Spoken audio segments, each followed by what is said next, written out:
Time in mezzo ai fatti con Antonino Danna.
Antonino, a te la linea. Grazie Castellana Sveva, lo avete ascoltato, 4 di marzo, non potevamo che cominciare con Lucio Dalla, ma anziché essere prevedibili con il solito 4 marzo del 43, abbiamo voluto trarre da Borotalco del 1982 con Carlo Verdone ed Eleonora Giorgi, Mary Louise, Ladies and Gentlemen, che è il disco start di questa sera. Amiche e amici miei, il pezzo è dell'80 e il film è dell'82. Amiche e amici miei, ma non dell'avventura, buonasera. Siete sulle magiche onde di Radio Libertà. Questo è Zoom. Io sono Antonino Danna e questa è la puntata numero 949 di oggi, martedì 4 di marzo e l'anno è il Signore 2025. Cominciamo subito la nostra trasmissione. Vi ricordo, date il sangue, in ospedale serve sempre, salverete vite umane. Chi salva una vita umana salva il mondo intero. Secondo appello, radiolibertà.net è diventato un giornale online. Fesso chi non lo legge, perché vi perdete i liberamente di Giovanni Sallusti, gli autodafè di Giulio Cainarca, le rassegne stampe di Semivarin, le videopillole e molta altra bella roba ancora. 0292947222 per le vostre telefonate quando lo dirò io, oppure già da adesso 340 670 9659. Ma se siamo pronti, mia cara Sveva, abbiamo già lui, implacabile come sempre, Pierluigi Magnaschi con il diritto e il rovescio. Vai pure.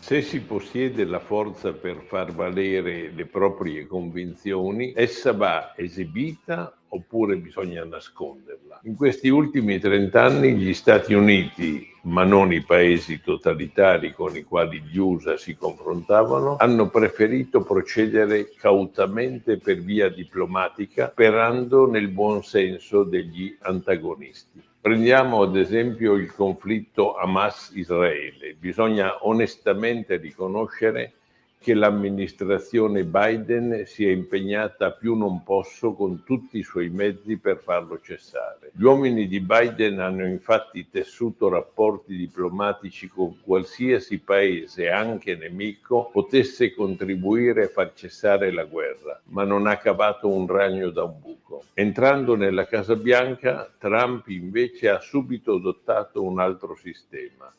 Ha infatti minacciato Israele di fargli mancare i suoi aiuti militari e ha promesso ad Hamas di raderlo al suolo. Entrambi questi due paesi o organizzazioni sapevano che Trump non agitava inutili banderille, ma che era disposto ad attuare le sue minacce e come d'incanto si sono immediatamente sospesi i combattimenti da tutte le parti in conflitto. Ciò vuol dire che la diplomazia serve, ma la forza serve molto di più per raggiungere la pace. E come sempre implacabile Pierluigi Magnaschi alle 18:21 minuti e 40 secondi ha detto delle parole che sono quantomeno condivisibili, se non la descrizione più che chiara della situazione attuale e soprattutto del modus operandi dell'attuale inquilino della Casa Bianca. Così chiaro il modus operandi che c'è stata poco fa, si è conclusa una conferenza stampa a Ottawa, capitale del Canada, nel corso della quale il primo ministro uscente Justin Trudeau, il bello, ha detto sostanzialmente alcune cose dirette a un unico americano, ci ha tenuto a precisarlo nella sua conferenza stampa, che ha chiamato Donald. Non sappiamo chi sia questo Donald, voi se avete qualche idea ditecelo al 340 670 9659, ma io ho l'impressione che non fosse Donald Duck, perché Trudeau ha detto sostanzialmente che i dazi significano una dichiarazione di guerra commerciale contro il suo più stretto partner e alleato, il suo amico più intimo. Ha detto che il Canada risponderà con delle tariffe del 25% contro 155 miliardi di beni americani e comincerà innanzitutto con un primo step che colpirà qualcosa come importazioni per un valore di 30 miliardi di dollari. Inoltre presenterà un ricorso all'Organizzazione Internazionale del Commercio dicendo che è stato praticamente infranto il NAFTA, quello che era l'accordo che aveva fatto Bill Clinton negli anni 90 con Canada e Messico per il libero commercio. Ancora, ha poi detto agli americani che il Canada non voleva questa cosa, ma ha accusato Trump di mettere i lavoratori americani in pericolo. Inoltre ha detto pure sempre il giovane Trudeau che le tariffe sono una cosa idiota da fare, che non c'era alcun giustificato motivo per imporre i dazi, e inoltre ha detto: caro Donald, Noi abbiamo fatto delle grandi cose assieme nel passato e mi auguro di poter parlare al telefono con te nei prossimi giorni. E poi, rispondendo alle domande da parte dei giornalisti presenti alla conferenza stampa, ha detto che Trump vorrebbe vedere il collasso dell'economia canadese, ma ha anche aggiunto che il Canada non sarà mai il 51esimo stato della bandiera americana, la 51esima stella, e in particolare, oltre a questo, ha detto pure che i canadesi sono feriti, arrabbiati e frustrati e in particolare dice siamo canadesi, abbiamo intenzione di combattere e noi vinceremo questa guerra commerciale. Per cui insomma, questa è una cosa ben diversa da quello che suo padre sì, che era un grande politico, Pierre Trudeau, negli anni 60-70 ha detto del rapporto con gli Stati Uniti d'America, diceva che Canada e Stati Uniti si trovano, dice non siamo sulla stessa barca ma navighiamo di sicuro nelle stesse acque. Qui le cose sono messe un pochettino male. Ma adesso qui Parlamento.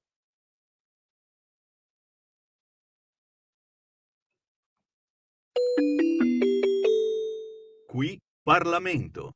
E io do il buonasera all'onorevole Tiziana Nisini, che ringrazio per il suo tempo. Onorevole, bentornata, ben trovata. Grazie, buonasera. Ben Grazie per Mi pare l'invito. che questi dati Istat dicano delle cose interessanti per quanto riguarda il campo dell'occupazione nel nostro paese.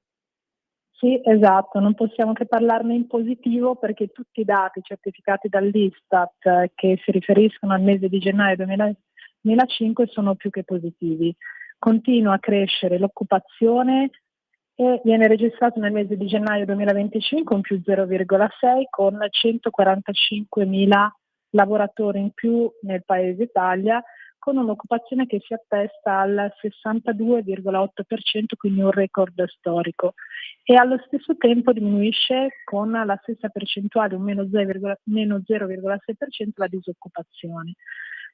E quindi con 9.000 lavoratori che erano tra i disoccupati nel mese precedente, ora sono stati inseriti nel mercato del lavoro.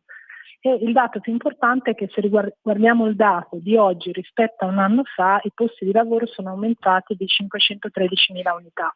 In tutti questi dati c'è da osservare che aumenta l'occupazione, che non è, rispediamo al mittente le fake portate avanti dalle opposizioni dove questo governo lavora per la precarietà, no. In verità sono aumentati, continuano ad aumentare i contratti a tempo indeterminato a scapito dei contratti temporanei. Il segno è che tutte le misure che sono state messe stanno arrivando con i decreti che arriveranno a breve anche alle Camere sulla flessibilità, misure sulla flessibilità del lavoro hanno fatto ripartire il mercato del lavoro, hanno dato anche rispetto a quello che il ministro Valditara della Lega sta facendo nel mondo dell'istruzione, hanno dato un aiuto alle aziende e hanno di fatto aiutato gli italiani a trovare lavoro. C'è un tema che non ci dobbiamo nascondere, un tema di salari non adeguati, ma è un percorso che noi stiamo facendo, lo stiamo facendo parallelamente, si parla di fringe benefit. Delle importanti novità ci sono state già dalla prima finanziaria a fine 2022, ma anche nell'ultima finanziaria, dove si aiuta la mobilità dei giovani dando dei contributi fino a 5.000 euro per 2 anni, proprio per aiutarli nella mobilità per un contratto di lavoro a tempo indeterminato, più ovviamente tutti i fringe benefit per i lavoratori con figli, per i lavoratori senza figli, quindi per tutti i lavoratori che non sono un sostituto dello stipendio, ma di fatto vanno ad aumentare i soldi nelle tasche delle famiglie, così come tutte le altre misure che sono state messe in campo a sostegno della famiglia, a sostegno delle donne, a sostegno delle fasce più giovani. C'è il bonus asilo nido che è stato aumentato, c'è il bonus nominati, c'è la carta dedicata alle famiglie più bisognose, ci sono gli sgravi contributivi delle mamme con figli nelle zone più disagiate, quindi tutta una serie di misure che messe insieme hanno portato e portano dei risultati concreti, anche con aiuti indiretti nelle tasche degli italiani che grazie ai fringe benefit possono pagare anche le bollette dell'energia elettrica, che è il tema dei temi da quando questo governo si è insediato. Certamente, bollette per le quali tra l'altro il governo nei giorni scorsi ha portato importanti provvedimenti appunto per Esatto, le venerdì famiglie che tra hanno l'altro. appositi redditi e le aziende energivore. Esatto, per le aziende energivore, ma anche per le famiglie che più sono in difficoltà, cercando di allargare la platea e andare a sostenere più famiglie possibili. Assolutamente sì. Senta onorevole, quali sono ora i suoi prossimi impegni? Ma allora, i nostri prossimi impegni, tra l'altro, saremo con la Commissione Lavoro a Prato settimana prossima. Dovrebbe arrivare il decreto pubblica amministrazione, dove si parlerà tanto di lavoro, si parlerà di burocrazia, si parlerà di flessibilità, e dovrebbe arrivare appunto alle Camere anche il decreto bollette, che è uscito dal Consiglio dei Ministri proprio venerdì scorso. Quindi in pentola c'è tanta roba. Ovviamente nel percorso parlamentare, noi parlamentari con la Commissione Lavoro, in particolare per questi due provvedimenti, cercheremo di arricchirli, migliorarli, andando anche incontro alle esigenze delle categorie, quindi delle aziende, ma anche dei lavoratori e delle famiglie. Molto bene. Allora io le auguro buon lavoro e al piacere di risentirci A voi, presto. buona serata e grazie ancora per l'invito, è sempre un piacere. Grazie a lei.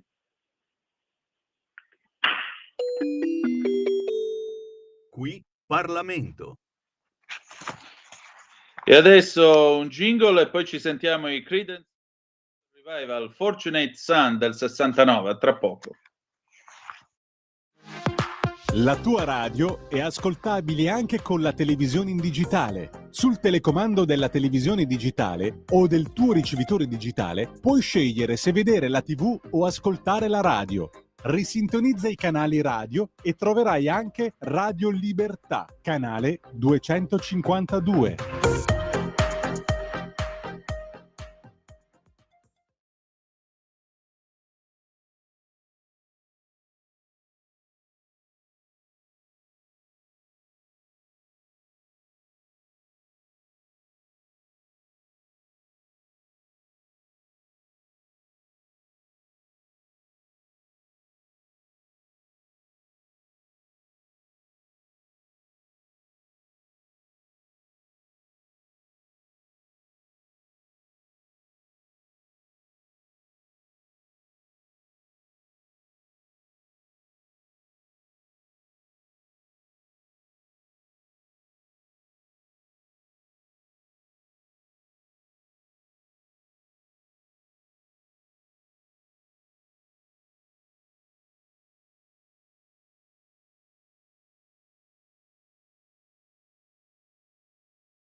A te la linea, Antonino. Grazie Sveva, aveva ragione Glenn Quagmire nei Griffin, quando ti mandano in guerra in Vietnam ti preparano a tutto meno che alla presenza di Fortunate Son, dei Creedence Clearwater Revival in qualsiasi posto. Comunque, canzone del 1969, da molti considerata la vera e propria colonna sonora della guerra del Vietnam. Perché l'abbiamo messa su alle 18:33, 56 secondi? Intanto perché è un bel pezzo e qui musica brutta non ve ne passiamo. E poi perché ci aiuta a introdurre il primo faccia a faccia di questa sera con Gianandrea Gaiani, il direttore e fondatore di analisidifesa.it.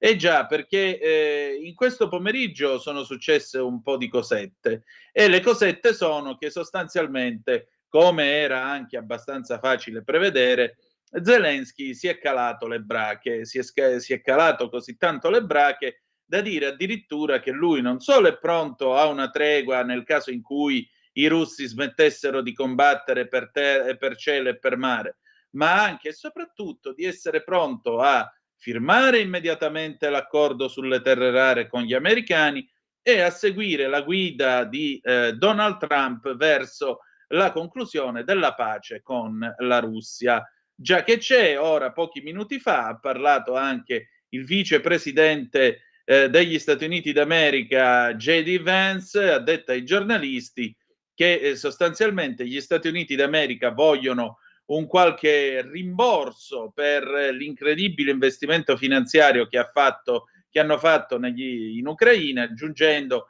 che le nazioni europee vengono ripagate per il loro supporto. Io non sapevo da dove sono arrivati i soldi dell'Ucraina, chi li ha presi qua in Italia.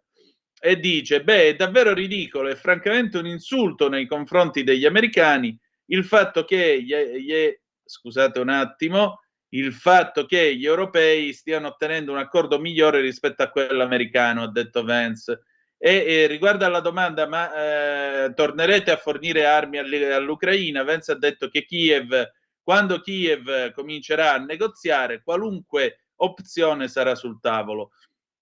Dice anche di andare avanti, del fatto che vogliono che gli ucraini tornino alla Casa Bianca a dirgli quello di cui hanno bisogno, ma che lo facciano in privato. Questa è la cosa più importante, la mancanza di impegni privati è la cosa che più ci preoccupa, dice sempre il vicepresidente americano. C'è una telefonata allo 0292947222, la prendiamo rapidamente. Pronto, chi è là?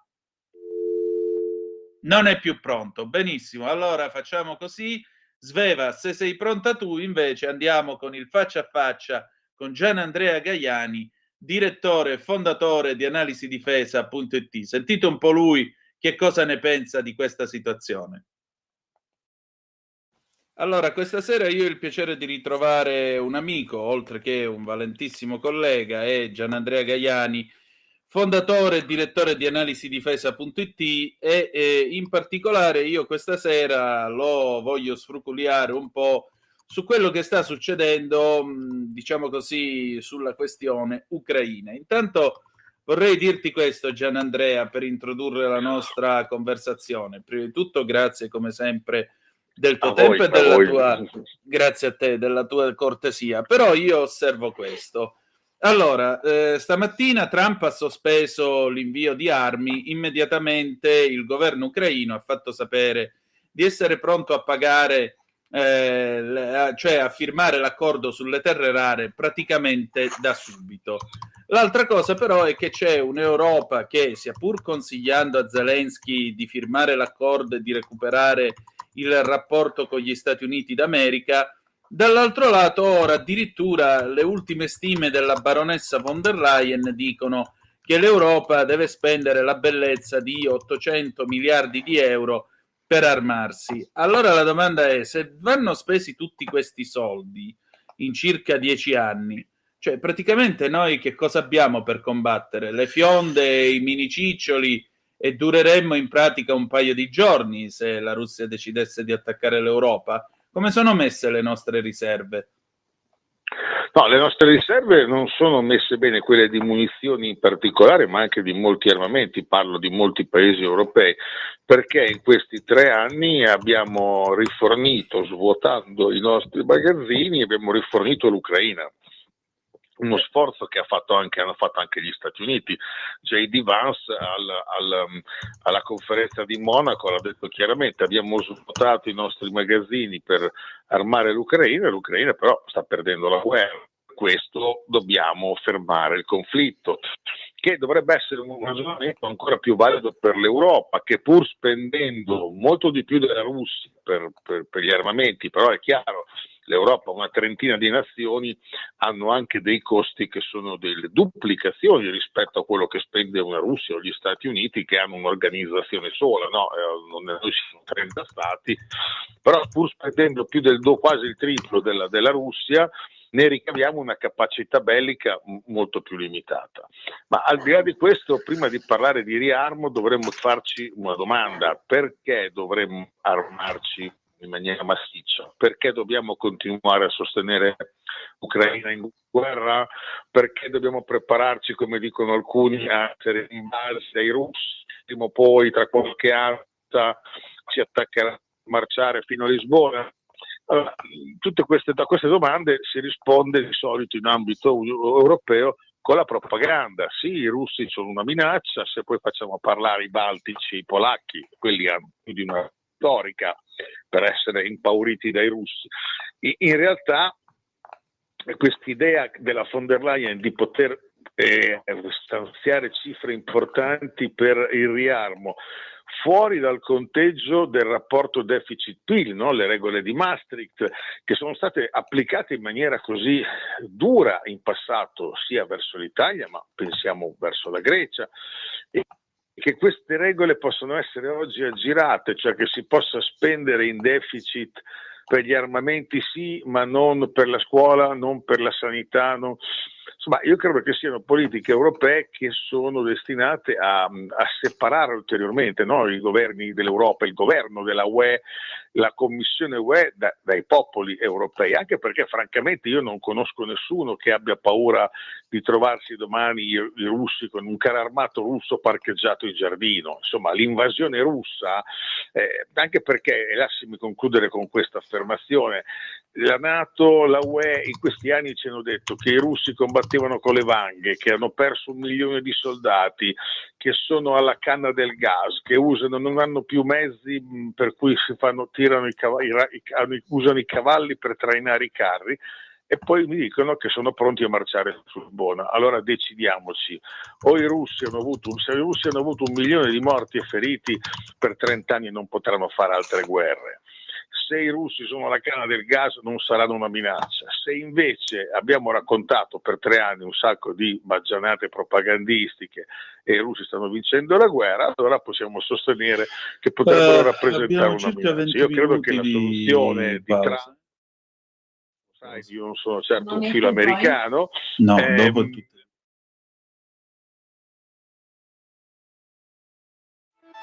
Stai ascoltando Radio Libertà, la tua voce libera, senza filtri né censure, la tua radio.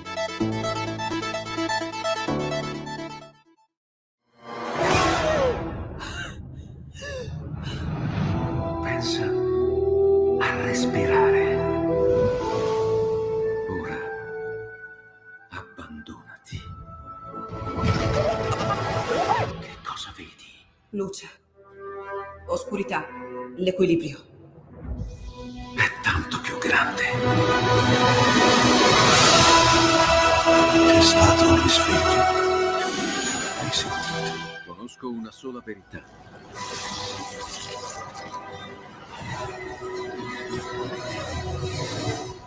Movie Time ti fa entrare nel vivo del cinema, ti fa sentire come se fossi tu il protagonista del grande schermo.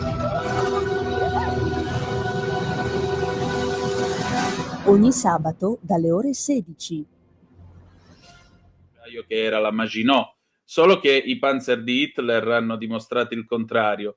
Ma perché dobbiamo ancora ragionare in questi termini in Europa? Cosa dovremmo fare in realtà? Ma la valutazione della von der Leyen e della sua commissione è peraltro sgangherata, perché quando sento parlare vedo le figuracce che sta facendo in giro per il mondo la Kaja Kallas, no? Che il nostro alto rappresentante per la politica estera di sicurezza è andato a Washington, Rubio non l'ha neanche accolta, gli ha detto che non aveva tempo quando era già arrivata a Washington.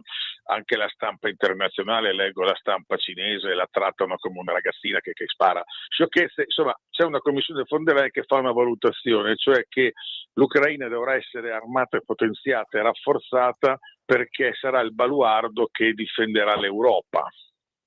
Quindi se l'Ucraina, poi la metafora del porcospino l'aveva già detta qualche giorno prima Boris Johnson, che è quell'ex premier britannico che da premier volò di corsa a Kiev, ormai è un dato riconosciuto da tutti, per dire a Zelensky che non doveva firmare l'accordo di pace mediato dai turchi dopo appena un mese e mezzo di guerra, perché la guerra doveva continuare per logorare la Russia. Quindi ricordiamo che personaggi sono quelli di cui stiamo parlando, insomma, anche perché è bello fare gli eroi, però sarebbe bello parlare di eroismo, di porcospini, di combattimenti, ma mettendo in campo anche i propri soldati, non lasciando crepare solo i ragazzi ucraini. Quando sento questi atteggiamenti rambistici, vogliamo dire così, io forse anche perché qualche guerra io l'ho vista, questi atteggiamenti enfatici verso la guerra sarebbe bello che venissero espressi nel momento in cui l'Europa, la von der Leyen, la Germania dicessero anche: eccovi comunque 40.000 dei nostri soldati, 100.000 dei nostri soldati pronti a trasformare l'Ucraina in un porcospino. E invece no, in Ucraina lasciamo che crepare ci sono i pochi ragazzi che vengono arruolati a forza per strada perché gli ucraini non ci vogliono più andare a fare la guerra. Allora, francamente, questi atteggiamenti, queste espressioni così enfatiche, insomma, diventano quasi patetiche, ridicole, perché comunque si parla con enfasi di una guerra che nessuno in Europa ha voglia di andare a combattere, quindi dobbiamo fare estinguere gli ucraini, per fermare i russi. Io non ho mai creduto che la Russia abbia interessi a entrare non solo in Europa, ma anche a invadere l'Ucraina nella parte occidentale, dove la popolazione è ostile ai russi a differenza della parte orientale. Quindi mi sembra che, come al solito, continuiamo a nutrirci di propaganda sterile, perché poi in realtà l'economia europea sta andando a rotoli e l'opinione pubblica se ne accorge. Ecco, senti, ma se guardiamo a questa guerra che ci auguriamo verrà conclusa in tempi molto rapidi, come lo immagini questo dopoguerra? Cioè, un accordo di pace quale può essere? Putin si prende quello che ha conquistato e la chiudiamo qua? Ma allora, io credo che l'ideale di un accordo di pace, di un dopoguerra, sia che la Russia si prenderà forse un po' di più di quello che ha occupato, o comunque pretenderà di più e poi si negozierà. Credo che però l'obiettivo sia arrivare alla fine ad avere una cornice di sicurezza nuova in Europa orientale, e cioè un NATO che non punti più ad espandersi a est, un'Ucraina che resti neutrale e venga ricostruita nel tempo, magari entrando anche nell'Unione Europea, ammesso che l'Unione Europea e la NATO sopravvivano a questa guerra che noi perderemo, che stiamo perdendo, a questa sconfitta, ma se la Russia non ha nulla in contrario a un ingresso dell'Ucraina all'interno della UE. Domani potremmo ripristinare rapporti sereni, non voglio dire di amicizia, ma meno sereni, e questo vorrebbe dire far ripristinature di gas russo, speriamo ancora a buon mercato, senza le quali la nostra industria è condannata al declino. Parliamoci chiaramente. Gli americani hanno già deciso di portare avanti piani di collaborazioni commerciali, economiche con la Russia, la rimozione delle sanzioni una volta che sarà fatta la pace. Cioè, l'Europa rischia di restare indietro, di restare anche addirittura l'unica a porre sanzioni alla Russia, sanzioni che hanno penalizzato soprattutto la nostra economia, anche l'export italiano. Quindi l'ideale sarebbe immaginare un futuro in cui la guerra finisse, l'Ucraina paga il prezzo che tutti gli sconfitti pagano, anche l'Italia dopo la seconda guerra mondiale ha perso molti territori, Istria, Dalmazia, le isole Dodecanese, insomma, e anche l'Ucraina pagherà quel prezzo, però poi se riusciamo dopo, invece di creare una cortina di ferro che si prolungherà nei decenni, a ripristinare condizioni di convivenza serena in Est Europa, a quel punto avremo tutti da guadagnarci, perché ritornare ad avere il gas russo a buon mercato farà ripartire l'economia, aiuterà la ricostruzione dell'Ucraina, anche la nostra crescita economica. Quella è la speranza, quella è la carta su cui dovremmo noi europei impegnarci. E invece, guarda caso, è dovuto arrivare Trump perché partisse un piano di pace. Poi adesso si ritrovano a Londra e a Parigi gli europei a dire dai, dobbiamo prepararlo anche noi un piano di pace, ma in questi 3 anni, oltre a buttare armi e soldi in Ucraina inutilmente, visto che gli ucraini non hanno visto, l'unico che ha provato, 2 hanno provato a fare un piano di pace, a parlare di pace in Europa.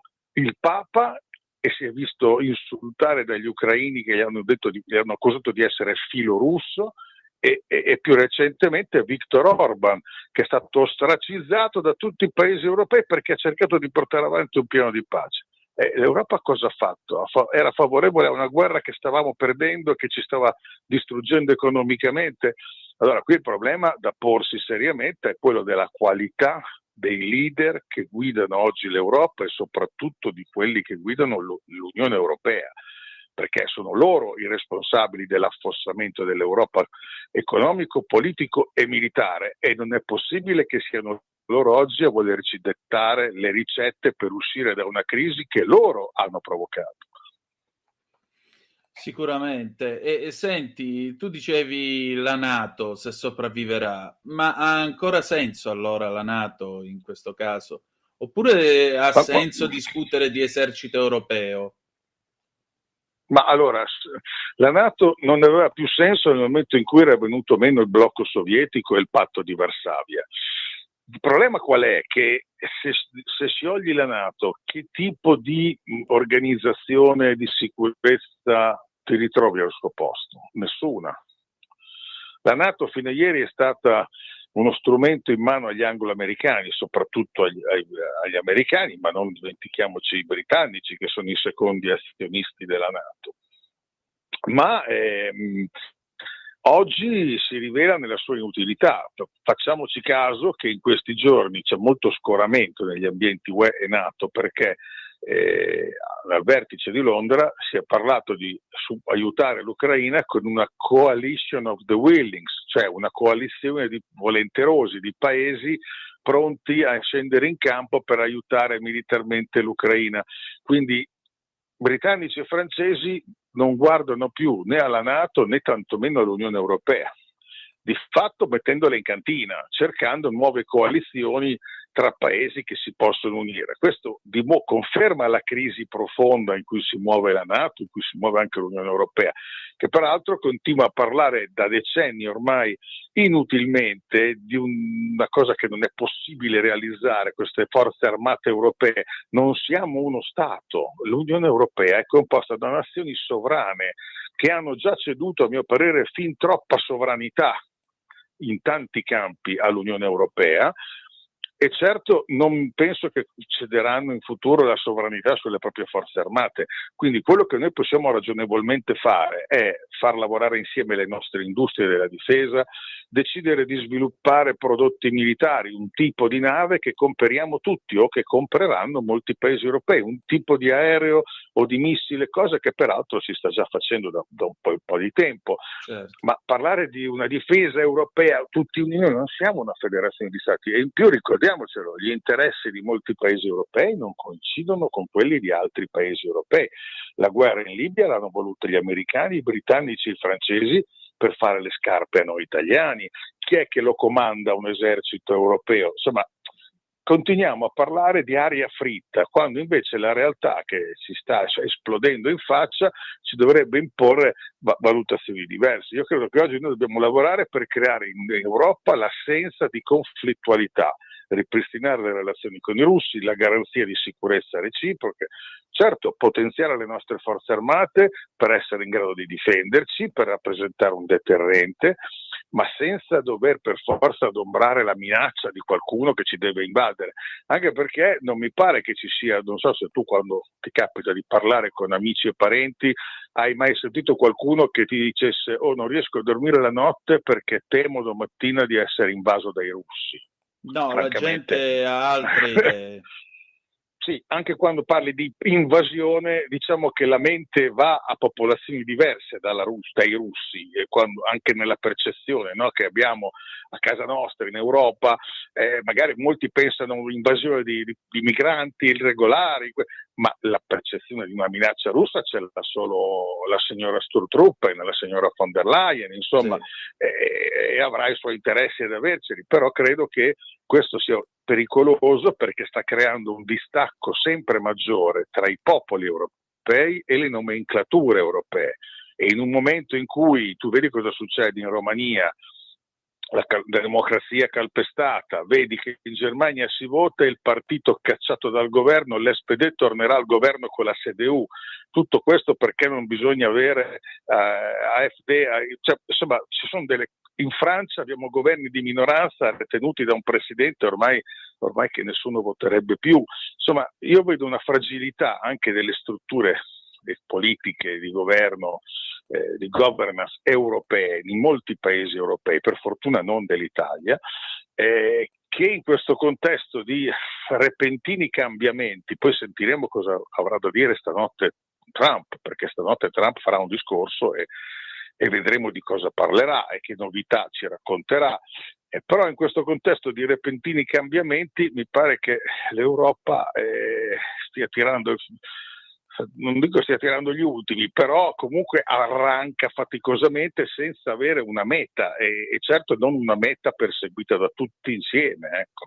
Certo. Senti, per concludere, Henry Kissinger ha sempre sottolineato la necessità che la Russia non venisse cacciata dal concerto delle nazioni europee. C'è la possibilità di recuperarla, e fino a che punto in funzione anticinese? Ma sai, la dottrina di Trump oggi dimostra il fallimento della dottrina Obama-Biden, che hanno cercato di emarginare la Russia, indebolirla e financo far cadere Putin per creare destabilizzazioni in Russia e dare quindi grossi grattacapi a una Cina che in quel caso avrebbe dovuto guardare alla destabilizzazione del continente asiatico invece di occuparsi della sua penetrazione nel Pacifico. Trump ha preso atto che questa operazione è fallita. Biden voleva isolare la Russia, e invece mai come in questi anni di guerra sono aumentate le adesioni ai BRICS, ad esempio. La Russia ha stabilito nuove alleanze molto forti con l'Iran, con la Cina, con la Corea del Nord, tutti i paesi con i quali Trump deve negoziare, quindi ha bisogno di un Putin che non sia ostile. La valutazione di Trump è: non possiamo emarginare la Russia dall'Occidente perché se no la lasciamo in braccio alla Cina. E questo non aiuta, perché visto che la Cina è il maggiore rivale degli americani, chiunque governi a Washington è così, allora l'obiettivo adesso di Trump è riportare la Russia ad avere una postura più equilibrata, certo amica della Cina, visto che ha 9 dei suoi 11 fusi orari in Asia, però che non sia emarginata dall'Occidente. Paradossalmente in questo momento è l'Europa che vuole continuare a tenere la Russia emarginata, e invece noi avremmo proprio interesse a ripristinare le relazioni anche economiche con i russi. Però attenzione, io credo che entro un anno o due in Europa non ci sarà più in sella nessuno dei governi che hanno voluto il braccio di ferro con la Russia, e questo permetterà entro breve, cambiando i leader dell'Europa, così come è cambiato il leader negli Stati Uniti, di cambiare atteggiamento e di tornare a ripristinare relazioni che possano essere positive e che i russi possano considerare importanti e rinnovate anche con gli europei. E questa è l'unica strada che credo abbia un senso perseguire, perché comunque l'altra strada ci porta al disastro, sia economico che militare. Sicuramente, questo è da tenere in considerazione.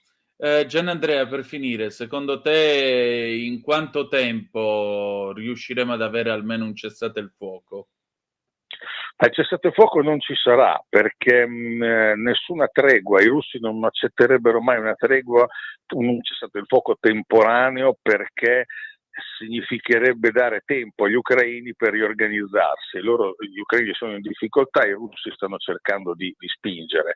Io credo che o arriviamo a un accordo che concluda la guerra, negoziato, oppure, cioè, ad esempio adesso che gli americani non danno più armi agli ucraini, gli ucraini con quelle che gli diamo noi europei non avranno molta autonomia e presto saranno costretti a negoziare, pena la sconfitta e la perdita di ulteriori territori. Allora, se si arriva a un negoziato entro la primavera si potrebbe chiudere il conflitto, se l'Ucraina accetta di negoziare perché non ha più armi e munizioni ai rifornimenti dall'America, potremmo avere entro maggio, giugno, dopo Pasqua una definizione dell'accordo, in qualche mese chiudere la partita. Diversamente la partita potrebbe chiudersi comunque entro l'anno, ma senza un negoziato, ma sul piano militare, perché poi se i russi sfondano il fronte in qualche area e travolgono le forze ucraine, dopo poi la pace viene da sé, perché ci sarà il tracollo ucraino e a quel punto però i russi accamperanno ancora maggiori pretese. Per questo credo che prima si muove a chiudere questo conflitto e meglio sarà per tutti, non solo per chi muore sul campo di battaglia, ma anche per nazioni come le nostre che da questa guerra hanno solo avuto danni e perdite economiche importanti. Sicuramente. Grazie Gianandrea. A voi, a voi.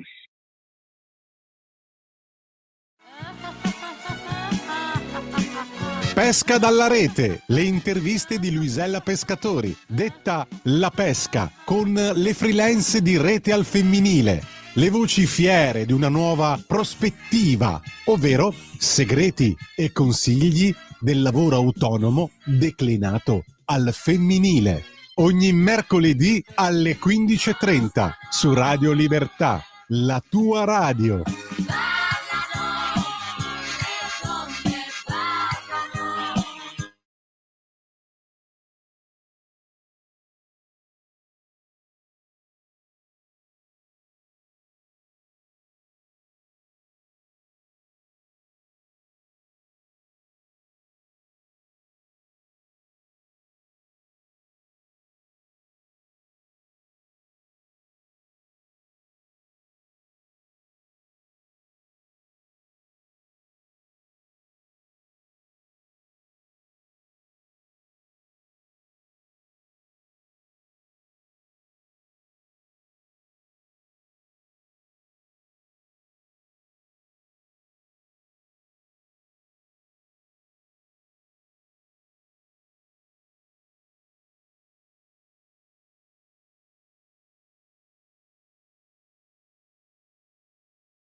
A te la linea, Antonino. Grazie Sveva, alle 19, 3 minuti e 47 secondi sulle magiche onde di Radio Libertà. Antonino Danna al microfono con voi. Avete ascoltato Cat Stevens, Father and Son del 1970.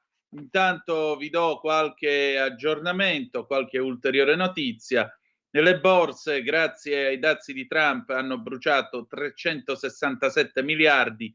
Giù anche Wall Street, Mosca positiva, secondo quanto informa l'ANSA. Ancora è stata chiesta la revoca dell'immunità per le eurodeputate PD Moretti e Gualmini, che si dichiarano estranee alle accuse, ma si sospendono dal gruppo, appunto, dall'Eurogruppo dei socialisti. Le due eurodeputate, appunto, sono indagate, o meglio, la Procura, vi leggo la notizia direttamente all'ANSA, la Procura federale del Belgio ha chiesto al Parlamento europeo la revoca dell'immunità per altri 2 eurodeputati socialisti nell'ambito dell'indagine sul cosiddetto Qatargate. Si tratta delle eurodeputate PD Alessandra Moretti ed Elisabetta Gualmini, secondo quanto apprende l'ANSA. Abbiamo appreso dalla stampa la notizia e la richiesta da parte delle autorità giudiziarie del Belgio di revoca delle nostre immunità nell'ambito dell'inchiesta sul Qatargate. Al fine di sottolineare la totale estraneità a ogni fatto corruttivo, abbiamo deciso di autosospenderci dal gruppo al quale apparteniamo, ovvero i socialisti e democratici, per essere pienamente a disposizione della magistratura per qualsiasi esigenza istruttoria. Lo affermano all'ANSA le 2 eurodeputate PD, Gualmini e Moretti. Ringraziamo la delegazione degli eurodeputati PD per la solidarietà politica e umana pubblicamente espressa, aggiungono. Ma adesso è il momento di In attesa di giustizia con l'avvocato Claudio De Filippi, e andiamo. Va ora in onda In attesa di giustizia, casi irrisolti a cura dell'avvocato Claudio De Filippi. Una vita da mediano, lavorando come uriali, anni di fatiche, botte, vinci, casomai mondiali. E allora io saluto l'avvocato Claudio De Filippi, buonasera e ben trovato. Carissimo Antonino, ciao a te e a tutti i radioascoltatori. Molto bene, ben trovato. Noi stiamo aspettando il nostro ospite di questa sera, il signor Ernesto Emanuele, che è presidente dei Padri Separati, dell'Associazione dei Padri Separati, perché questa sera noi parliamo di famiglia, ecco perché abbiamo messo il pezzo di Cat Stevens in questo segmento della trasmissione, in particolare dello stalking genitoriale, cioè quello che si tratta, viene definito, ho qui sotto mano un pezzo del collega Luciano Moglia di Avvenire del 27 febbraio, la necessità di riconoscere e contrastare il malsano comportamento atto a contrastare la frequentazione con i figli con l'altro genitore, individuando pene chiare ed efficaci. La problematica è stringente in quanto numerose coppie di genitori separati spesso usano i figli come mezzi per la loro conflittualità, manipolandoli nella relazione e impedendo loro, volenti per pressione psicologica o nolenti, la regolarità della frequentazione con l'altro genitore. Un tema abbastanza grave, direi. Sì, caro Antonino, qua la situazione in Italia è che ci sono dei buchi dell'ordinamento giudiziario laddove non viene previsto, ci sono interpretazioni giurisprudenziali che confliggono anche col senso di equità dello ius gentium, cioè il diritto, diciamo così, lo ius gentium è la coscienza collettiva, e la coscienza collettiva il giudice non la può sopprimere, deve assolutamente essere d'accordo con la coscienza collettiva, il diritto naturale che non è il diritto positivo, l'ordinamento a volte confligge, e in questo momento, in preciso momento in Italia non c'è tutela, soprattutto per i padri. Allora i padri sono bistrattati, non sono amati in generale, il cosiddetto, tra virgolette, mostro, la donna spesso, non sempre, è considerata la cosiddetta vittima. Poi è ovviamente l'eccezione è chiara che si presenta immediatamente, ci sono dei casi contrari dove c'è è assolutamente questa la situazione, che non è assolutamente questa la situazione.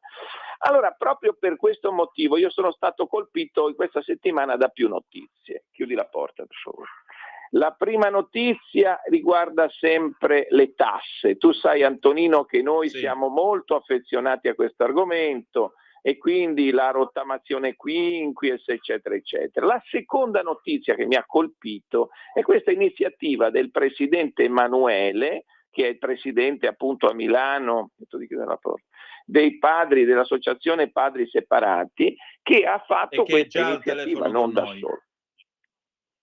Come? È già al telefono con noi e gli do anche il benvenuto. Ottimo. Salve, buonasera, ci sono, Carissimo Presidente, benvenuto. Ciao. Ciao. Stavamo parlando con Antonino, stavo parlando io della tua iniziativa appunto che riguarda la presentazione di un disegno di legge di iniziativa popolare. È giusto questo? Così si chiama? Sì, certo. È proprio quello che si chiama disegno di legge di iniziativa popolare per l'affidamento dei figli. Bene, hai colmato con questa iniziativa, la fai da solo o ci sono anche altre associazioni?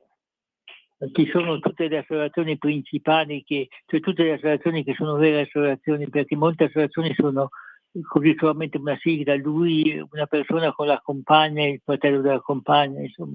Quindi abbiamo unito tutte le associazioni con un po' di esperti e abbiamo fatto un comitato di 14 persone in cui ci sono tutte le associazioni vere, quelle che che sono associazioni ONLUS, sono APS o ODV, insomma. Ecco, abbiamo fatto questo e abbiamo per la prima volta riuscito a mettere d'accordo tutte queste associazioni che configlievano da sempre e insomma abbiamo fatto un bel lavoro su questo. E abbiamo presentato questo in Cassazione, depositato questo progetto di legge e adesso stiamo raccogliendo le firme, per cui ci sarebbe molto utile un aiuto anche da parte delle... Ecco, se qualche radioascoltatore, speriamo siano tanti, o comunque ci siano persone all'ascolto interessate che vogliono firmare, dove si devono rivolgere? Allora, esiste un sito che si chiama ti dico, che si chiama Comitato per i figli, Comitato Genitori per i figli, Comitato Genitori per i Figli.it. Sì, adesso mi prendo appunto anch'io. E ti ricordi il sito com'è? Ti sento. www.comitatogenitoriperifigli.it. Ottimo. Quindi questo diciamo sito internet individua a chi rivolgersi. Ci si può rivolgere anche alla tua associazione direttamente. Come si chiama la tua associazione? Però separati, una e l'altra è Famiglie Separate Cristiane, sono tutte e due ONLUS, ex ONLUS, sono due APS. E dove si trovano, caro Presidente? Noi siamo nella Casa dei Giornalisti in via Piani 25. Vuoi lasciare un numero di telefono? Perché questa è un'iniziativa di legge popolare, quindi le persone che sono interessate eventualmente ti possono individuare e contattare. Vuoi lasciare un numero di telefono? 35 80 81 455. Ripetilo perché chi ascolta probabilmente non ce la fa a prendere l'appunto. 335 80 81 455. Grazie Presidente. Adesso volevo dire questo, volevo fare una piccola precisazione sull'iniziativa che ho trovato lodevole, perché c'era proprio bisogno di questo, intanto di unione di tutte le associazioni dei padri separati. Questo argomento ovviamente non è dedicato ai padri, ma è dedicato a tutti coloro che subiscono diciamo così, il condizionamento da parte dell'altro genitore dei figli minori. Quindi possono essere anche delle donne che subiscono ovviamente l'allontanamento dei figli. Ma io dicevo, sì, ti volevo dire questo. Cosa prevede il disegno di legge di iniziativa popolare per quanto riguarda chi fa questa attività assolutamente immorale, direi, prima che antigiuridica, prima che illegale?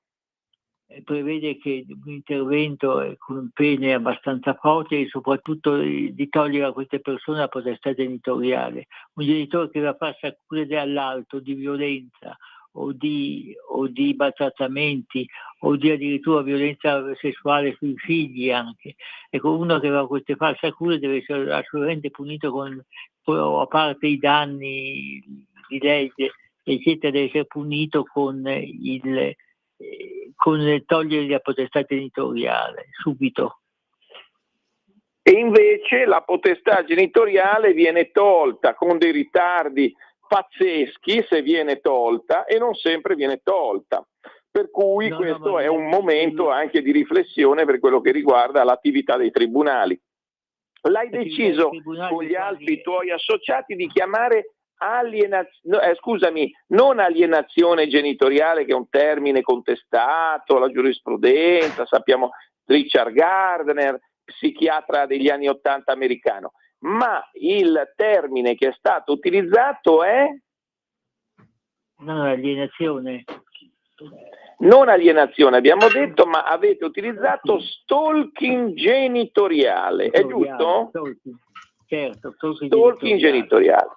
Quindi come si può configurare questo stalking genitoriale, a parte i casi estremi che tu hai detto delle violenze fisiche, psicologiche gravi? Quando potrebbe esserci lo stalking genitoriale? Se un genitore parla male dell'altro e costringe l'altro psicologicamente a smettere la frequentazione con l'altro genitore, capisci? Quindi è sufficiente per questo reato in astratto che uno dei genitori praticamente imponga al figlio minore di non volere più bene all'altro genitore, sbaglio? Basta che ne parli male, i figli, sai, sono abbastanza manipolabili su questo. Un bambino di 7 condizionabili, anni certo, che dica che tuo padre o tua madre non si cura di te, questo qua ci crede subito, capisci? E il bambino non lo chiamiamo alienazione, visto che è un termine che non piace a tutti, chiamiamolo condizionamento, chiamiamolo plagio, chiamiamolo interferenza di uno dei genitori nella educazione, nella crescita, e quindi quando il minore non può frequentare regolarmente l'altro genitore e la sua famiglia, quindi è sufficiente questo in astratto perché ci sia reato, o sbaglio? Certo, quando parlare male dell'altro genitore lo condiziona subito. Un bambino di 7 anni condizionato moltissimo dal genitore con cui convive e ne prende sempre le difese. Basta che un genitore dica: guarda, io oggi non c'è il pane perché si era dimenticato di comprare, per esempio, perché tuo padre o tua madre si va a divertire invece che pensare a te. Basta questo, insomma, una parola di questo genere. E allora diciamo che il genitore collocatario, quello che di solito ha il bambino in casa prevalentemente, è di solito colui che svolge questa attività.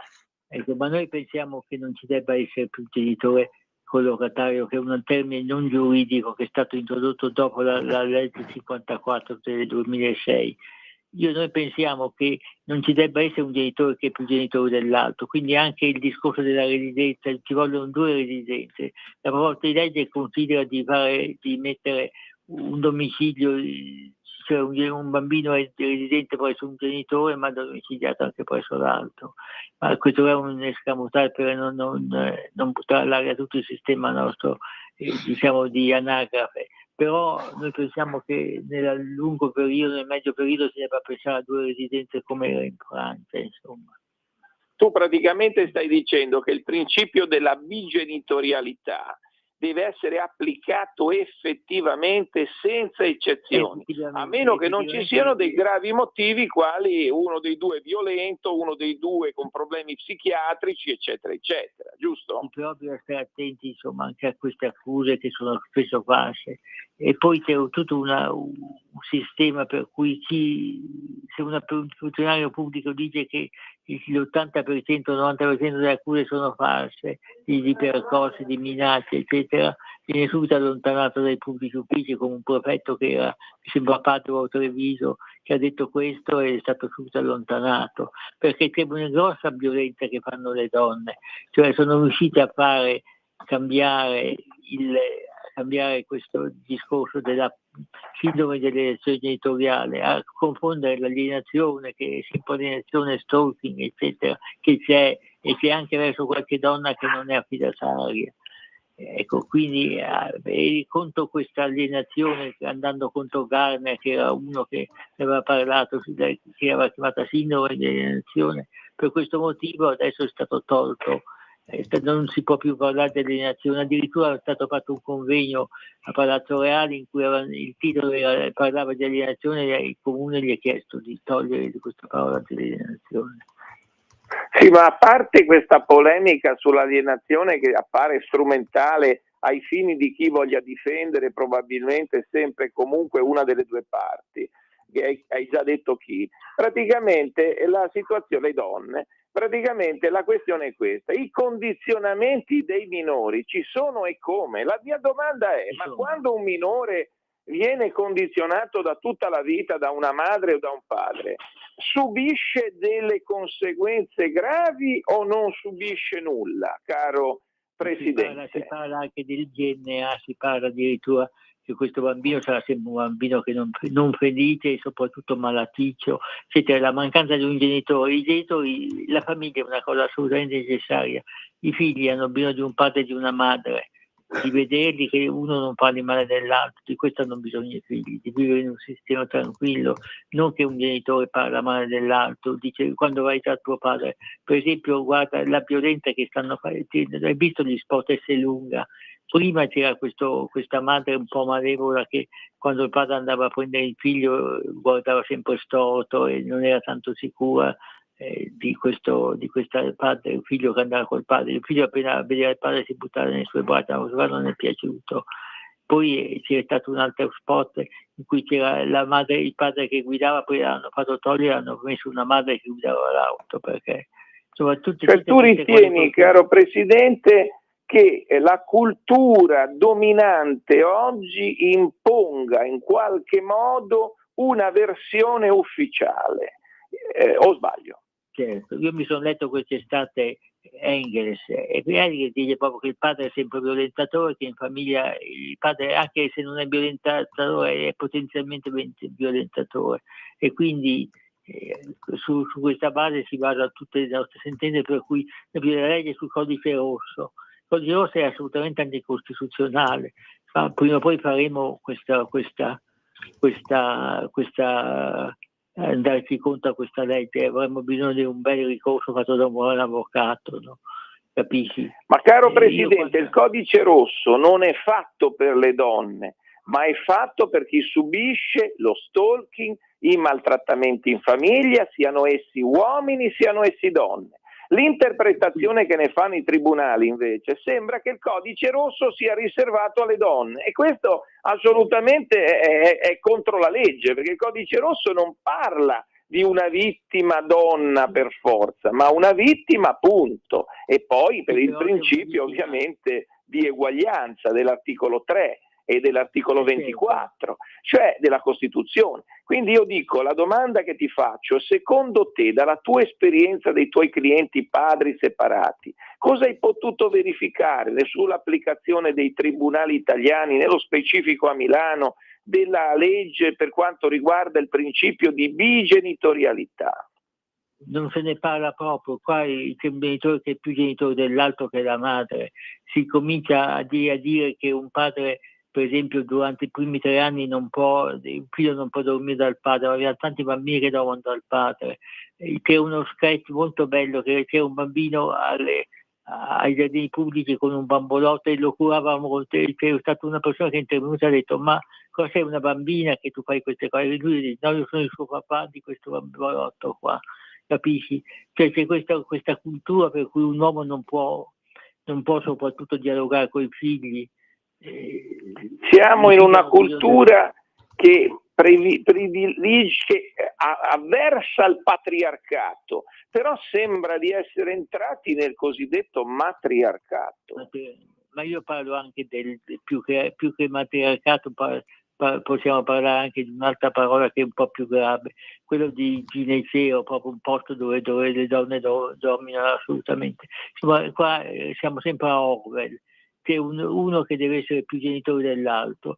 Noi pensiamo che non ci deve essere il figlio non deve riconoscere un genitore più genitore dell'altro. I genitori sono uguali in tutte le stagioni della vita, anche durante l'allattamento il padre deve essere presente lì, perché altrimenti dopo il figlio non lo riconosce, capisci? Anche durante l'allattamento, anche se l'allattamento è una cosa fatta dalle donne, anche se molto spesso adesso non c'è più l'allattamento al seno, ma non è possibile che sempre si consiglia che il padre non può non essere presente, ma anche durante la gravidanza il padre deve essere presente, perché il figlio sente questa vicinanza.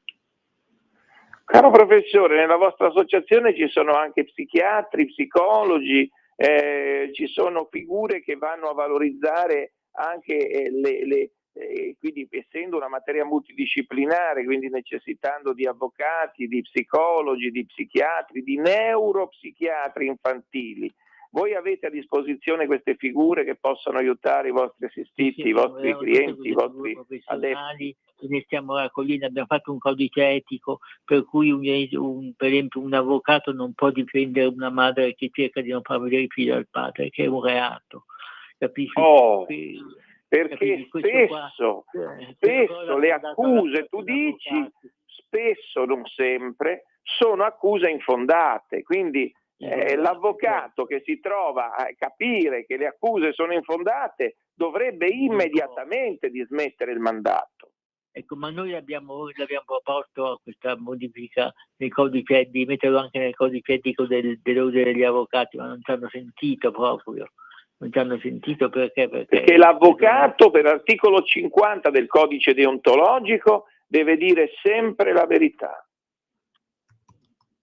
Lo so, però quando si tratta di fare accuse per strumentali ci sono dentro gli avvocati che sono la categoria che insomma un po'. Questo deve essere punito, sono d'accordo con te. Se ci sono dei colleghi, purtroppo sembrerebbe di sì, che rappresentano persone, spesso donne, ma non sempre, che dicono delle fandonie, cioè delle calunnie, questi colleghi dovrebbero fare bene a dismettere immediatamente il mandato e non difendere l'indifendibile, facendosi a volte addirittura in astratto.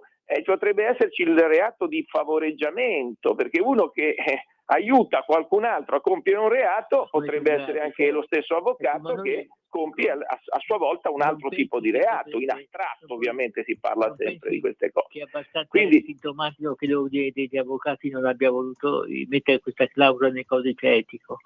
È gravissimo, è gravissimo. Avete iniziative a Roma per far conoscere il vostro progetto di legge, per far conoscere all'opinione pubblica l'esistenza di questa iniziativa che secondo me è formidabile, necessaria e che debba cambiare un po' i rapporti di forza in gioco, perché non si può andare avanti in questo modo. I grossi partiti, siccome le donne determinano molti voti, tutti i partiti hanno paura di perdere i voti delle donne, ma perderanno quello degli uomini prima o poi. Penso che ci sono due partiti di estrema sinistra e di estrema destra. Uno è Marco Rizzo, che fa una critica al femminismo dicendo che è una cosa old, una cosa vecchia, e così una cosa che già discrimina essere femminista, così come lo fanno le nostre femministe, e già discrimina, e lo dice Marco Rizzo e lo dice anche l'estrema destra, un partitino che c'è alla destra perché dice le cose come stanno, praticamente può farlo, perché poi la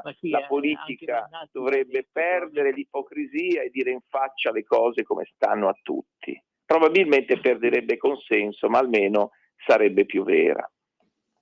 Caro Presidente, stai parlando una radio politica, questa è la radio della Lega, i politici ascoltano e noi speriamo che ascoltando prendano in mano questa iniziativa lodevole e la facciano propria, perché serve in Italia. C'è stato un decreto Pilon che poi è andato male, mi sembra che non sia stato approvato, che voleva in qualche modo riequilibrare i rapporti di forza all'interno della famiglia tra il padre e la madre, perché questa situazione è inaccettabile.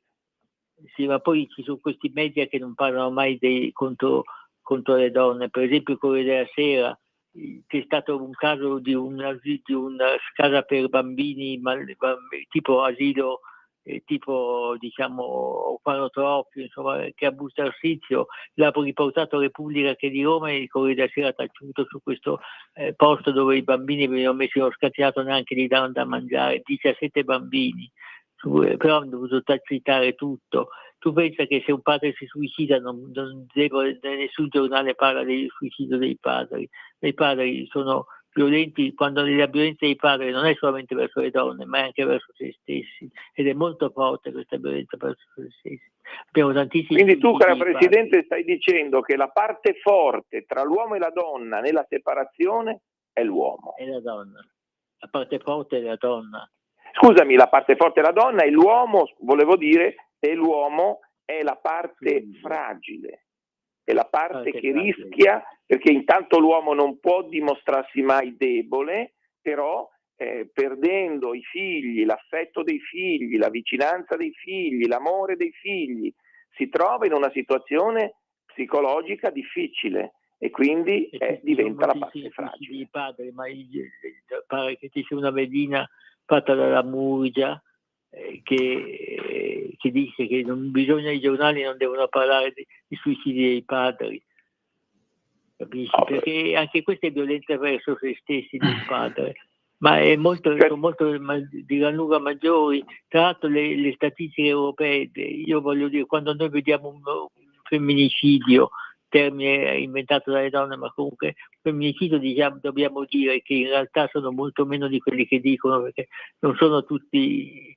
cioè se una figlia uccide una donna, quella è sempre, lo so, io quando ero giovane c'era la Canciulli che saponificava le amiche, proponendole, imitava creature, poi le uccideva e le saponificava. Bene, questo qua sono sempre femminicidi ancora, perché contro le prime, ma questo qua non è mica fatto da uomini, insomma, è fatto da donne. Quindi per concludere la trasmissione, caro Presidente, tu sostieni che il politically correct, che la woke culture, che la cancel culture e il neofemminismo imperano ora più che mai nelle aule dei tribunali. E c'è una grossa violenza di queste donne che sono violente. Noi abbiamo fatto un convegno alla piazza, alla biblioteca di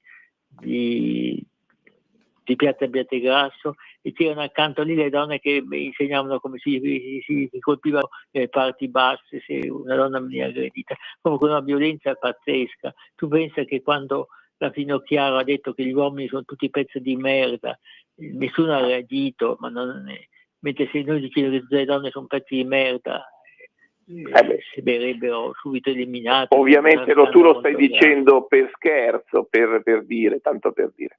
Comunque volevo concludere con una cosa: meriterebbe che alcune storie, diciamo così, intanto la riunione delle associazioni è molto importante. Io avevo invitato anche un'altra associazione oggi, poi non so se ha potuto, ovviamente no, ma comunque poi magari faremo un'altra puntata. È molto importante la riunione di tutte le associazioni su un argomento così delicato. Abbiamo riunito le vere associazioni, perché ci sono tante associazioni che uno e lui la compagna, il fratello della compagna, e fanno l'associazione. Non è, noi consideriamo. Scusate, siamo un po' troppo in là con i tempi e credo anche forse un poco fuori tema. Vi chiedo 10 secondi di pausa e torniamo subito. Grazie. Stai ascoltando Radio Libertà, la tua voce libera, senza filtri né censura. La tua radio.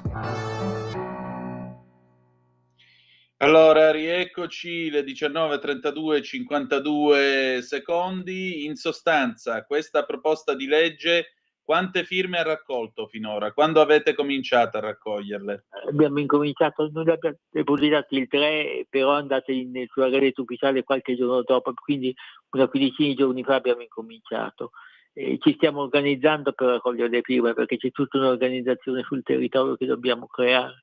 Comunque noi pensiamo, non so se riusciremo a raggiungere, ma speriamo proprio di raggiungere e far vedere il peso dei padri, di quelli che subiscono queste violenze, insomma. Molto bene. Avvocato De Uomini Filippi? e donne anche. Caro Presidente, io sono solidale con la tua iniziativa, che è importante, e speriamo che le forze politiche invece la prendano a cuore e la portino avanti, perché secondo me è un'iniziativa lodevole, necessaria e quanto mai è urgente, perché non ci debbano essere vuoti nell'ordinamento giuridico, per cui tutti siamo uguali davanti alla legge. Deve essere vero questo, non solo una vuota scritta su un muro di un'aula di giustizia. Lo so, purtroppo non è così.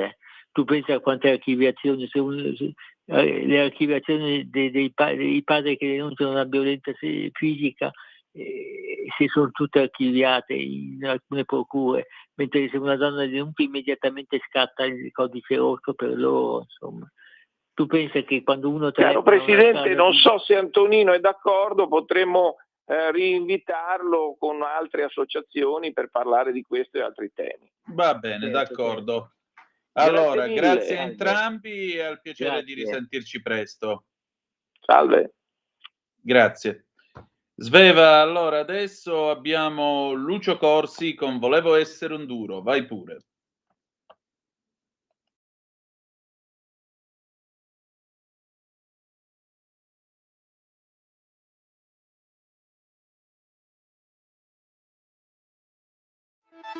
Stai ascoltando Radio Libertà, la tua voce libera, senza filtri né censure, la tua radio.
Nino, di nuovo a te la linea. Grazie cara Sveva, solo qualche messa a punto sulle parole che ha detto il presidente dell'Associazione dei Padri Separati Ernesto Emanuele. Perdonate, io non condivido affatto l'idea che il codice rosso sia incostituzionale, né tantomeno posso accettare l'idea che ci sia una prevalenza della donna o un malinteso senso di femminismo. Molto semplicemente ci sono dei fatti in questo paese che senza il codice rosso non riceverebbero giustizia e che senza il codice rosso non verrebbero nemmeno alla conoscenza della pubblica opinione. E io penso che è il silenzio ciò che alimenta i mostri, perché li ingrassa. La seconda cosa, Leonarda Cianciulli, la saponificatrice di Correggio, lo diciamo per i più giovani, era una signora che fece anni e anni di carcere e poi venne graziata, se non sbaglio, negli anni 60 da Saragat, non vorrei sbagliarmi. Leonarda Cianciulli era una che aveva ammazzato 3 amiche e, almeno questa è la verità processuale che è stata accertata e per la quale lei è stata condannata, ne aveva fatto sapone e con il loro grasso ne aveva fatto anche dei biscotti. Non è un femminicidio. Il femminicidio, come abbiamo detto più volte in questa trasmissione, come diciamo anche in l'altra metà della radio con Laura Ravetto, o come abbiamo detto con Elisabetta Franzoia dell'Associazione Dela, è quando una donna viene uccisa da una persona con cui ha un rapporto affettivo pendente, diciamo così, ancora in piedi o cessato da poco. Quindi non compariamo due cose che non c'entrano assolutamente niente con questa drammatica vicenda. Aggiungo un'ultima cosa e qui mi fermo e mi taccio. È vero che i padri separati vengono messi in situazioni di estrema difficoltà, prima di tutto economica. Questo è ampiamente vero. Ma non è che per risolvere un problema ne cagioniamo uno più grave o aboliamo il codice rosso, perché non è la risposta al problema che si vuole affrontare. Detto ciò, c'era una telefonata, se non sbaglio, per cui chi vuole telefonare 029294 7222, anche perché io ho ancora 5 minuti, dopodiché possiamo chiudere per questa sera. Vi leggo il comunicato stampa e ormai sono costretto a mettermi gli occhiali e questo mi imbruttisce più di quanto io non lo sia, però vabbè, il mio pubblico femminile se ne farà una ragione, poi per questo faccio la radio, che la radio non si vede. Allora, abbiamo le comunicazioni ai giornalisti della Sala Stampa Vaticana, ladies and gentlemen. Nella giornata odierna le condizioni cliniche del Santo Padre si sono mantenute stabili. Non ha presentato episodi di insufficienza respiratoria né broncospasmo. È rimasto apiretico, sempre vigile, collaborante alle terapie e orientato. Questa mattina è passata all'ossigenoterapia ad alti flussi e ha eseguito la fisioterapia respiratoria. Questa notte, come programmato, verrà ripresa la ventilazione meccanica non invasiva fino a domattina, quindi dormirà con la mascherina. La prognosi rimane riservata. Durante la giornata ha alternato preghiera e riposo e questa mattina ha ricevuto l'Eucarestia, per cui oggi il Papa non ha preso decisioni, non ha avuto, insomma, non ha lavorato, ecco, diciamo così, per quanto riguarda il governo della Chiesa. Poco da dire, sarà, l'età c'è, la situazione è altalenante, molto probabilmente durerà ancora almeno un paio di settimane. No, invece il Papa ha lavorato, signore e signori, perché oggi il Papa, per la sezione rinunci e nomine del bollettino della Sala Stampa Vaticana, ha proceduto alla nomina del vescovo di Daet nelle Filippine, reverendo padre Herman Ginto Absede, membro dei Rogazionisti del Cuore di Gesù, per cui c'è una poi abbiamo un comunicato della Sala Stampa della Santa Sede. Dunque, dal 9 di marzo iniziano gli esercizi spirituali della Curia Romana nell'Aula Paolo VI. Le meditazioni saranno proposte da padre Roberto Pasolini, ordine francescano minorita cappuccino, predicatore della Casa Pontificia sul tema La speranza di vita eterna. Termineranno il 14 di marzo. Domenica 9 marzo alle 17 i Vespri, poi dal 10 al 13 di marzo alle 9 e alle 17, venerdì 14 marzo ora media. In particolar modo sono invitati a parteciparvi cardinali, arcivescovi, vescovi, membri della famiglia pontificia, ecclesiastici e laici, dipendenti della Curia Romana e governatorato. E poi c'è un videomessaggio del Papa con l'intenzione di preghiera per il mese di marzo diffusa attraverso la rete mondiale di preghiera. Quindi oggi c'è stata solo la nomina di un vescovo. Andiamo verso la fine della trasmissione. La DN Cronos informa che Luca Traini, questo signore, torna libero dopo 7 anni di carcere perché Traini il 3 febbraio del 18 ha sparato contro diversi migranti ferendone 6 dicendo di voler vendicare la morte di Pamela Mastropietro. Lo riporta Cronache Maceratesi. Traini era stato condannato in via definitiva a 12 anni per strage aggravata dall'odio razziale. Il Tribunale di sorveglianza ora ha accolto la richiesta della difesa di affidamento in prova ai servizi sociali, avanzata dal difensore, l'avvocato Sergio Del Medico, secondo cui Traini ha dimostrato una revisione critica in cui ha compreso l'enormità del gesto che ha compiuto e il danno e il dolore che ha causato. Ha mostrato impegno e passione in tutte le attività che gli sono state affidate in carcere, intende anche risarcire le persone che ha ferito.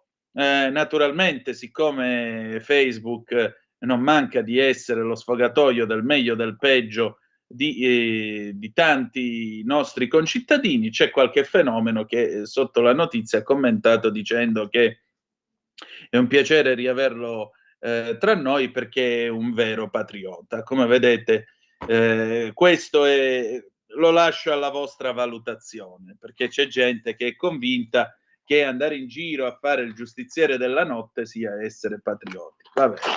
Ok, abbiamo finito, bocca mia taci. Allora, alle 19:45 io ringrazio tutti voi. Ci salutiamo con il pezzo che chiude Borotalco e che è anche questo Lucio Dalla e gli Stadio, Grande figlio di puttana, 1982.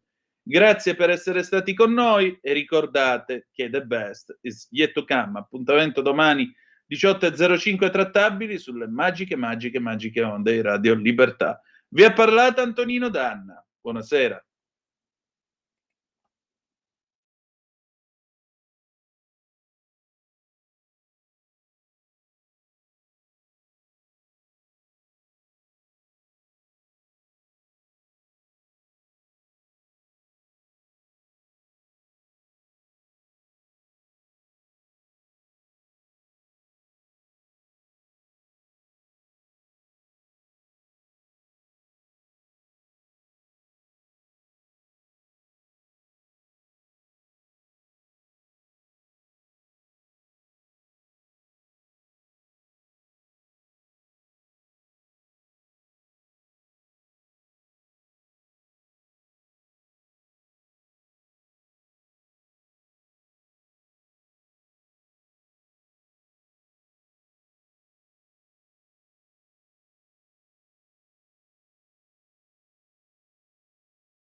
Avete ascoltato